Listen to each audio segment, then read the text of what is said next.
Hello, Vanakkam. I thought I'll teach Lakshmi Gayathri mantra in this video, but before going to the actual mantra, which in itself is quite short, um, let's talk a bit more about Lakshmi and maybe start with an interesting story about Lakshmi. At least I found it interesting, so I thought I'll share it with you. For those who don't know, Lakshmi is the wife of the Lord Mahavishnu.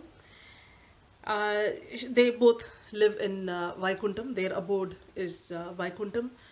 Quite a few of you might have seen pictures of Lakshmi either sitting right next to Mahavishnu on Adiseshan, the snake that forms like a bed for the Lord and the Lordess. Or you may have seen a more popular version of Lakshmi where she's standing on a lotus with a beautiful sari and four arms blessing her devotees as well. And most people get attracted to the coins that are pouring out of her hand. That's how she's depicted. And there's a reason why it is the case. So the four arms of Lakshmi are supposed to represent dharma, which is moral values, artha, which is prosperity, kama, which is pleasure, love, and emotion, and moksha, which is liberation and spiritual path. So, if there is a conflict, it is believed that dharma would take priority. So, what is the righteous thing to do? That is what should be done. Artha and kama will have to be sacrificed if to uphold dharma. Some people also believe that moksha should be the target, but there is another school of thought that if you follow dharma, artha, kama path, then moksha will come to you naturally, especially if you adhere to dharma while pursuing artha and kama. Interestingly, Lakshmi is also worshipped in different forms in certain other faiths as well, like Buddhism has a certain form of Lakshmi, I heard. So here's a story about Lakshmi. So Shani, or the lord of Saturn, Shani and Lakshmi cross path one day and they exchange pleasantries as people would do. And one thing leads to another. They start talking about who's better than who. Lakshmi says, people really dread your sight, Shani. Why do you think you are any better than me? There's no way you're better than me. You're not welcome by any people. They just dread looking at you or even being seen by you. And then Shani says, you don't really have much of values, really, do you? Because you just go with people that may not be the nicest ones. They may not even be following all the dharma path, but you still bless them with a lot of wealth.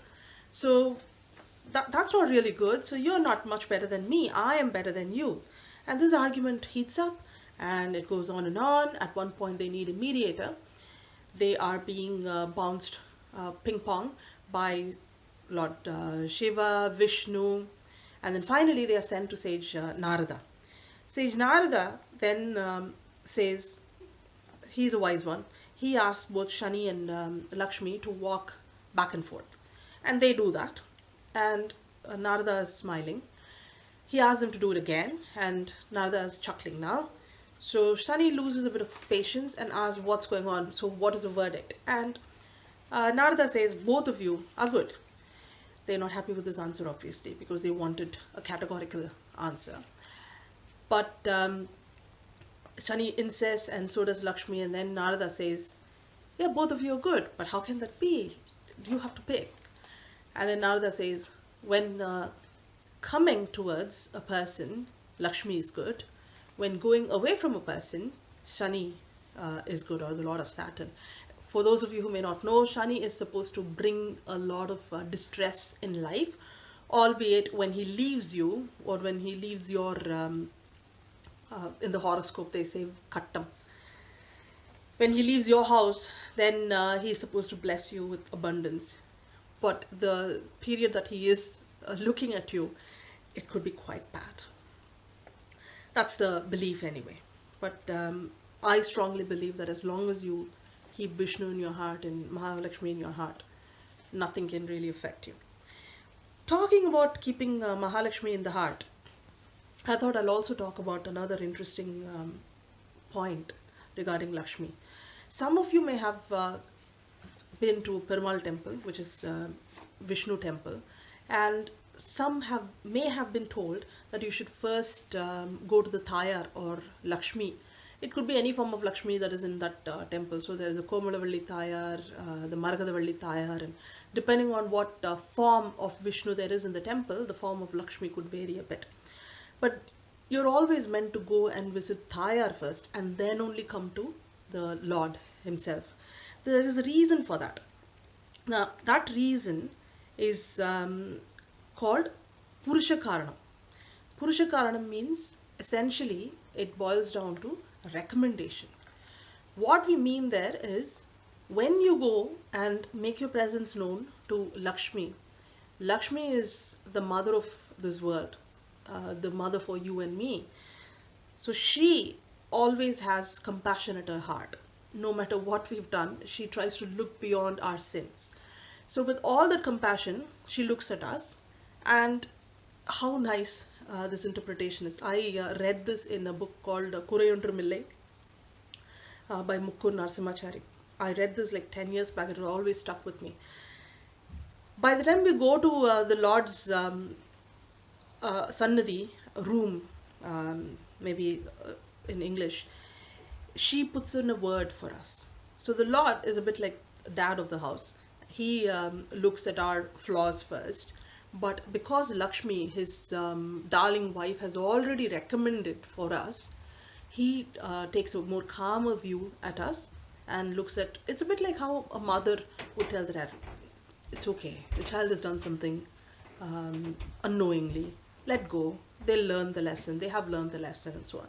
And then the dad calms down. It's a very similar rapport, and I find it extremely cute and very appealing. So I always go running to the Thayar Sannidhi first, Lakshmi's Sannidhi first, and then go to the Perumal Sannidhi.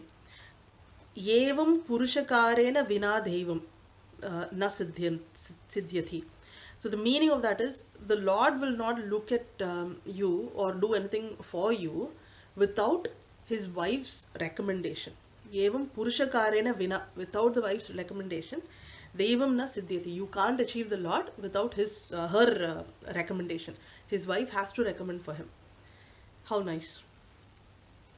So these were the things about Lakshmi that I want to share. Now to the actual sloka itself. It's a very simple sloka. So we'll look into the sloka now. Om Sri Mahalakshmi cha vidmahe Vishnu patne cha dhimahi Tanno Lakshmi prachodayat. So Om refers to the Pranava mantram or primal sound. Mahalakshmi cha vidmahe. Vidmahe is roughly known as. So we know her as Sri Mahalakshmi.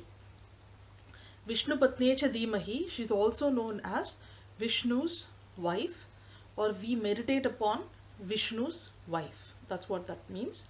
Tanno Lakshmi prachodayat. Prachodayat refers to offering blessings. So may Lourdes Lakshmi shower her blessings upon us. So it's a fairly simple sloka. Almost all Gayathri mantras about each and every Lord will follow the same formula. So we'll say it again before we finish. Om Sri Mahalakshmi cha vidmahe Vishnu patne cha dhimahi Tanno Lakshmi prachodayat. I'll see you in another video. Until then, bye-bye. Vanakkam.